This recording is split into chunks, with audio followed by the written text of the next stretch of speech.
Dans la fin de ce verset, Allah subhanahu wa ta'ala informe que quand il avait décidé et déterminé que la Qibla serait vers Bayt al-Maqdis, vers la maison sacrée de Jérusalem, en premier lieu, c'était pour savoir qui allait suivre le messager et qui n'allait pas le suivre. C'est-à-dire une fois que l'ordre allait venir du changement. Certains vont dire, est-ce qu'Allah ne sait pas déjà qui va obéir ou non? Si, Allah le sait déjà. Mais la première science d'Allah tabaraka wa ta'ala, c'est-à-dire son savoir que les gens vont désobéir, il ne s'en servira pas contre ses serviteurs pour les juger ou pour les châtier. La deuxième science, c'est-à-dire une fois que le serviteur a fait l'acte, c'est cette science-là dont Allah va se servir pour les châtier et pour les juger. Car ce sera un témoin contre eux du fait qu'ils ont agi de cette manière. Donc Allah sait déjà tous les actes et les choix que les serviteurs vont faire et leurs conséquences. Mais la seule science qui sera utilisée contre le serviteur le jour du jugement dernier, c'est la science de ce qu'ils ont pratiqué et choisi de leur propre gré. Donc Allah Ta'ala a voulu éprouver les gens en désignant en premier lieu la Qibla vers Bayt al-Maqdis, vers la maison sacrée de Jérusalem,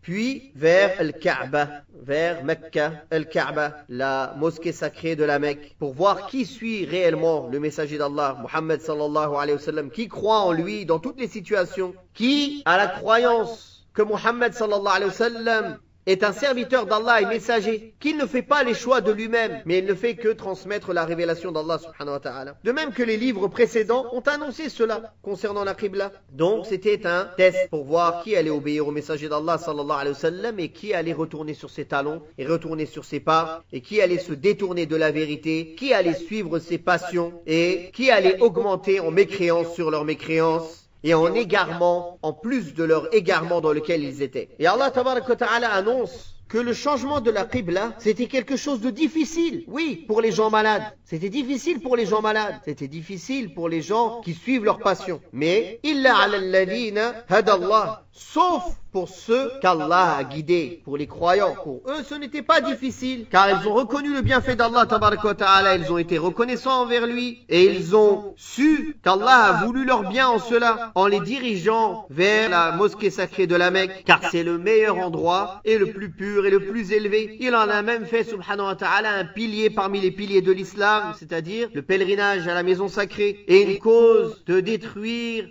tous les péchés pour celui qui fait le pèlerinage d'une manière correcte et sincère, un pèlerinage pur de tout péché.